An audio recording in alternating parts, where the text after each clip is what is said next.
Most people don't think about self-reliance until something stops working. The power goes out, the car will not start, the pipe starts leaking, the internet goes down, a storm closes the roads, a paycheck is delayed, a family member suddenly needs help, and something that felt simple yesterday becomes a problem today. That's when you find out how much of your life depends on everything around you working exactly the way it is supposed to. Self-reliance is not about trying to become completely independent from everybody. Nobody is. We all depend on other people, systems, infrastructure, skills, and communities. The goal is not to need anybody. The goal is to become less helpless when something goes wrong. Because there's a big difference between asking for help because help is useful and needing help because you have absolutely no idea what to do next. So here's the question for you today. If something important stopped working tomorrow, how much could you handle on your own before panic took over? That is what we're talking about today. Welcome to the Welz Project. I'm Welz, and this is Season 1, Episode 5. This channel is built around truth, growth, resources, and real talk. The purpose here is not to make you afraid of what could happen. It is to help you become more capable before you are forced to become capable under pressure. A lot of people hear the words self-reliance or preparedness and immediately picture extreme survival situations. Most problems are not dramatic movie scenes. Sometimes the emergency is much smaller. Your tire is flat and you are alone. Your phone dies when you need directions. You lose power for several hours. Your bank card stops working. A basic appliance fails. You need to stop a household problem from getting worse until somebody qualified can get there. You suddenly have an unexpected expense. The point is not to prepare for every possible disaster. You cannot. The point is to build enough knowledge, resources, awareness, and confidence that ordinary problems do not immediately become crises.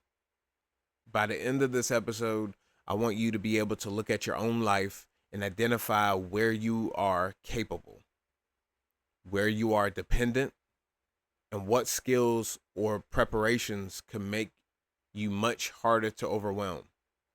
Let's get into it. The first thing we need to clear up is what self-reliance actually means.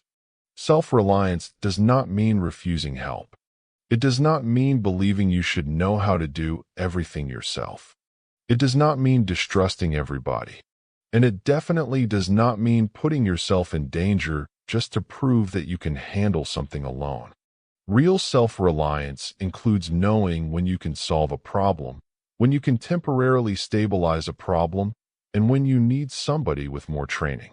That last part matters. A capable person is not somebody who says, "I can do everything." A capable person can also say, "I know enough to recognize that this is outside my skill level." That is still capability. You are making a clear decision instead of panicking or guessing. You do not need to be a mechanic to understand basic information about your vehicle. You do not need to be an electrician to recognize when an electrical problem should be left alone. You do not need to be a medical professional to understand basic first aid principles and know when professional care is needed.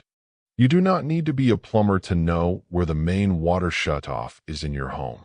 You do not need to be wealthy to understand your monthly expenses and begin building some type of emergency buffer.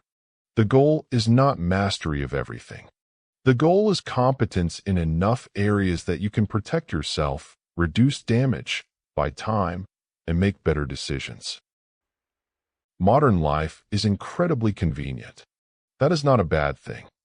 Convenience saves time. It connects us with specialists. It gives us access to information almost instantly. It allows us to solve problems that might have taken much longer in the past. But convenience can also hide how dependent we have become. Think about how many things you no longer need to understand because there is an app, service, device, or professional available to handle them. Need directions? Your phone tells you. Need food? An app can bring it. Need to calculate something? Your phone does it. Need to fix something? Search for somebody. Need information? Ask the internet. Again, none of that is wrong. The problem appears when convenience completely replaces capability. If your phone dies, can you still get where you are going? If electronic payment temporarily stops working, do you have another option? If the power goes out, do you know what you have available? If a service provider cannot reach you until tomorrow, can you keep a small problem from becoming a much larger problem? If your income suddenly changed, do you know which expenses could immediately be reduced? You do not notice dependence while the system is working. You notice it when the system stops. That is why self-reliance should be built during calm periods. Pressure is a terrible time to begin learning everything from scratch. I want you to think about something I call the capability gap. The capability gap is the distance between what your life requires and what you personally know how to handle. Everybody has one. Maybe you are great with money, but know almost nothing about basic home maintenance. Maybe you can fix things, but barely know how to prepare a meal. Maybe you understand technology, but would be completely lost without GPS. Maybe you have practical skills, but no financial buffer. Maybe you own emergency supplies, but have never opened half of them. Maybe you know how to take care of yourself, but have no plan if somebody else in your household suddenly needs you. The goal is not to eliminate every gap. That is impossible. The goal is to identify the gaps that create the most vulnerability in your actual life. Ask yourself, what do I depend on every single day? What would happen if that became unavailable for 24 hours?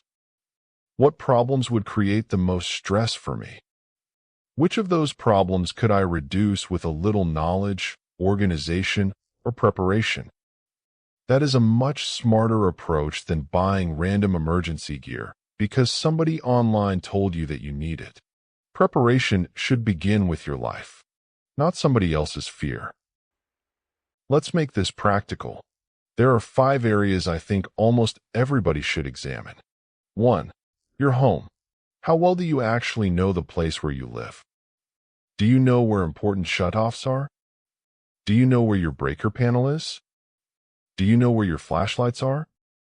Do you have basic tools? Do you know which household problems you can reasonably handle and which ones require a professional? A surprising number of problems get worse because somebody does not know how to stop the situation from continuing. You do not need to become a contractor, but knowing the basics of the place you sleep every night is useful. And if you rent, that still applies. You may not be responsible for repairing everything, but understanding what is happening can help you communicate the problem clearly and protect yourself until help arrives. 2. Food and water. Could you feed yourself for several days without depending on restaurants or delivery? That does not mean storing years of food. It means having ordinary food in your house that you actually know how to prepare. Could you make several basic meals? Do you keep enough drinking water available to handle a short disruption? Do you regularly let your kitchen get completely empty, then rely on convenience to save you? Again, this is not fear. It is basic planning. Food is something you need every day whether an emergency happens or not. Knowing how to feed yourself is one of the most basic forms of self-reliance. 3. Transportation and navigation. Think about how dependent you are on transportation. If you drive, do you understand the basic condition of your vehicle? Do you know what equipment came with it? Do you know what you would do if you had a flat tire? Do you keep enough fuel available that an unexpected trip does not immediately become another problem? And here is another question. Could you navigate around your own area if your phone suddenly stopped giving you directions? A lot of us follow turn-by-turn directions so often that we stop learning where anything actually is. Technology is useful, but knowing your surroundings is useful too. 4. Communication and information. Most of our important information now lives inside devices. Contacts, addresses, schedules, account information, documents, directions. What happens when you cannot access the device? Do you know the important phone numbers in your life? Do the people closest to you know how to contact each other if the normal method does not work? Does somebody else know where important household information is located? You do not need to print your entire digital life, but having certain critical information available in another form can make a stressful situation much easier. 5. Financial breathing room. This one deserves honesty because not everybody has the ability to build a large emergency fund immediately. But financial self-reliance begins before the emergency fund. It begins with knowing your numbers. What does it cost to keep your household functioning for 1 month? What expenses are absolutely necessary? Which ones could be paused? What subscriptions are quietly leaving your account every month? What would you do if your income was interrupted? What would you do if you suddenly needed a few $100s? Even if you cannot build a large buffer today, understanding the problem is better than avoiding it. And even a small buffer can change how an unexpected situation feels.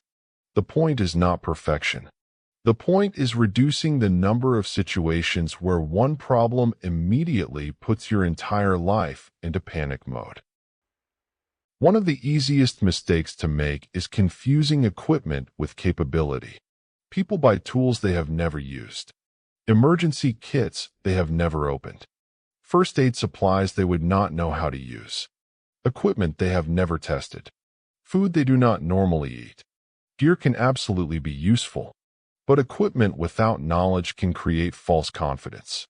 If you own something because you expect it to help during a problem, understand its purpose before the problem happens. Read the instructions. Know where it is. Check whether it still works. Know what should and should not be done with it. Replace things that are damaged or expired when necessary. And practice ordinary, safe use when appropriate. The best emergency tool is often the one you already understand. Preparedness is not a shopping hobby. It is a capability-building process. There is another reason I focus more on capability than equipment. You can lose equipment. You can forget equipment. You can be somewhere your supplies are not. A skill travels with you. Knowing how to communicate clearly under pressure travels with you. Knowing how to budget travels with you. Knowing how to prepare food travels with you. Knowing how to solve a basic problem travels with you. Knowing how to evaluate a situation before reacting travels with you. Knowing when not to attempt something dangerous travels with you. Every practical skill gives you another option. And options reduce helplessness. You do not need to become an expert overnight. Think about what would happen if you learned one useful skill every month for the next year. 12 skills. Maybe 1 month you improve your cooking. Another month you learn more about your vehicle. Another month you take a basic first aid course. Another month you improve your budgeting. Another month you learn more about your home. Another month you work on navigation. The individual improvements may seem small. Together, they create a more capable person. If this episode is making you think differently about how prepared and capable you are before something goes wrong, please take a second to like this video, subscribe to the Welz Project by clicking the subscribe button, or use the link in the description and set the notification bell to all. We're building these conversations around practical information you can actually use, and that support helps more people find them too. Now let's get back into the Ready framework. I want to give you a simple framework for improving self-reliance without trying to prepare for everything at once. We will call it READY. R. Resources. E. Everyday skills. A. Awareness. D. Dependable backups. Y. Your plan. R. Resources. Start with what you already have. Do not immediately start shopping. Take inventory first. What food is already in your home? How much drinking water do you normally keep? What tools do you own? Do you have working flashlights? Do you have batteries? Do you have basic first aid supplies? Do you have copies of important information? Do you have some type of financial cushion? Do you have chargers and backup power for important devices? Most people have more resources than they realize. The problem is that those resources may be scattered, forgotten, expired, uncharged, or impossible to find quickly. Organization is part of preparedness. A flashlight buried underneath 6 boxes is not very helpful when the lights go out. Start by knowing what you already have. Then identify what you genuinely need. E. Everyday skills. Next, choose practical skills based on your actual life. Maybe you need to learn how to prepare several simple meals. Maybe you need to understand the equipment that came with your vehicle. Maybe you need to understand the basics of your home. Maybe you need better budgeting skills. Maybe you need a basic first aid course. Maybe you need to learn how to navigate without depending completely on GPS. Maybe you need to become more comfortable using basic tools. Do not try to learn 20 things at once.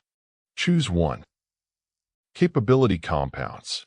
One skill this month, another next month, and another after that can make you a very different person a year from now. A. Awareness. Preparedness is not only about what you own or what you know. It is also about noticing what is happening before something becomes urgent. Awareness means paying attention to weather before you leave. It means noticing that your fuel is low before the warning light becomes your emergency plan. It means recognizing that a strange sound from an appliance deserves attention before the appliance completely stops working. It means noticing when your bank balance is moving in the wrong direction before you miss a payment. It means understanding your surroundings instead of moving through the world completely distracted. It means noticing patterns. Many problems give warning signs. Not all of them. But enough do that awareness becomes a real form of protection. Sometimes the most self-reliant thing you can do is notice something early. D. Dependable backups. Now ask yourself where one failure would create the biggest problem. If your phone is your map, flashlight, contact list, payment method, calendar, and source of information, what happens when your battery dies? If every dollar you can access depends on one payment method, what happens if that method stops working? If one person knows all of the important household information, what happens if that person is unavailable? If you rely on one route every day, what happens if that route is blocked? A backup does not have to be complicated. It could be a charged power bank, a written list of important numbers, another reasonable payment option, a paper copy of essential information, some stored drinking water, a backup transportation plan. The goal is not to duplicate your entire life. It is to remove obvious single points of failure. Why your plan?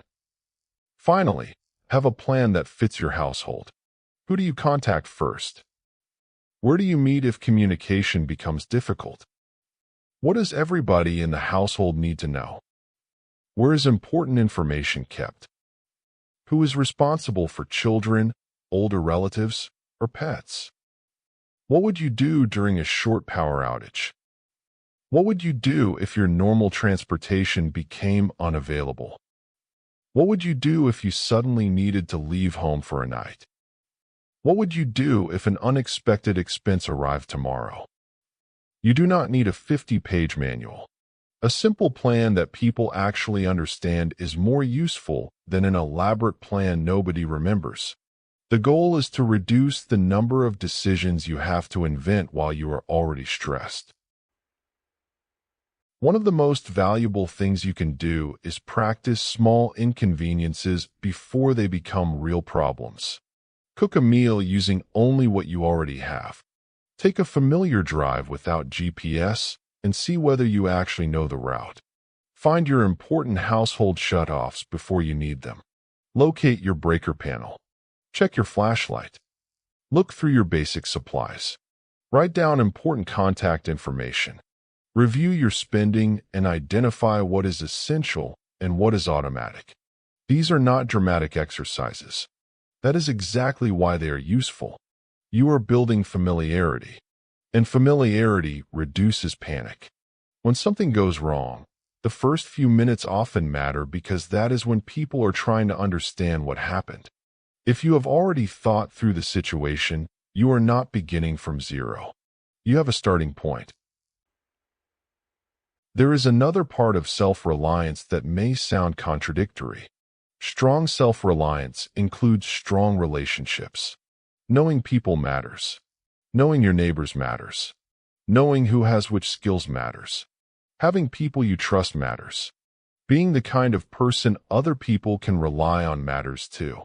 A community of capable people is stronger than a collection of isolated people. Maybe you know how to repair something, and somebody else understands another area better than you do.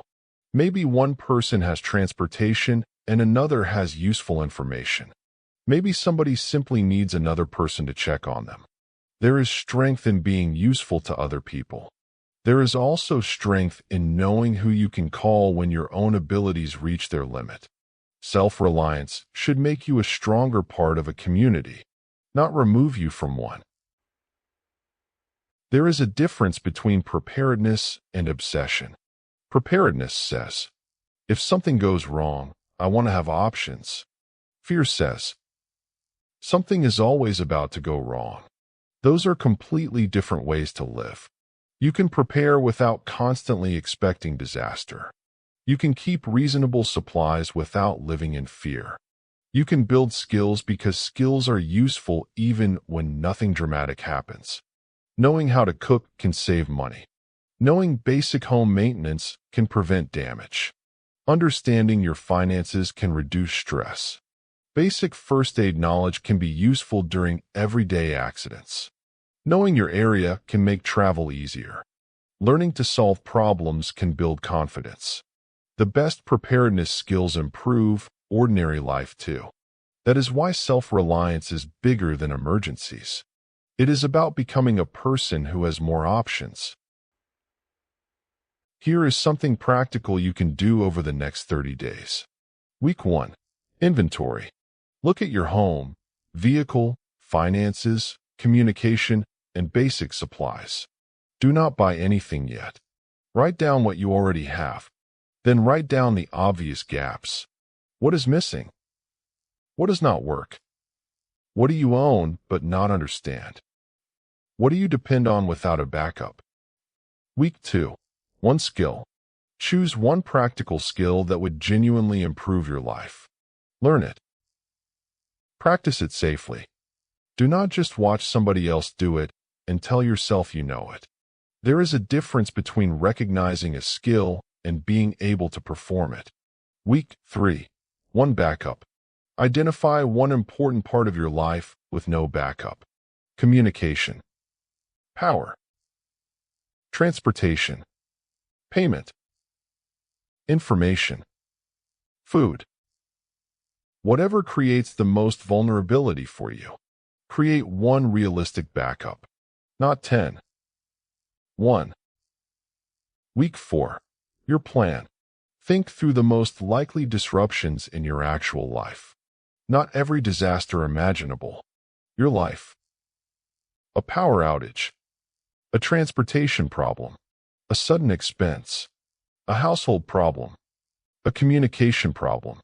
Then ask, what did I assume would always work? What did I discover that I do not know? What can I fix now while there is no pressure? That is how capability grows. Not through fear. through attention and practice. Here's your challenge after this episode. Ask yourself, what is one everyday problem that would make me feel completely helpless if it happened tomorrow? Be specific. Then break it down. What would I need to know? What would I need to have? What could I learn now? What backup would make this situation easier? Who would I call if the situation moved beyond my ability? Then choose one action. Not 10 things, one. Learn one skill, organize one resource, create one backup, write one simple plan. Self-reliance is not built through one massive transformation. It is built every time you replace, I would have no idea what to do, with, I know my first step. That is progress. You do not need to know how to do everything. You do not need a house full of emergency equipment. You do not need to live suspicious of every system around you. You need enough awareness to recognize when you are vulnerable, enough humility to learn, enough preparation to create options, and enough judgment to know when a problem belongs in your hands and when it belongs in the hands of somebody more qualified. Self-reliance is not about proving that you need nobody. It is about becoming less helpless. It is knowing that when something goes wrong, your first response does not have to be panic.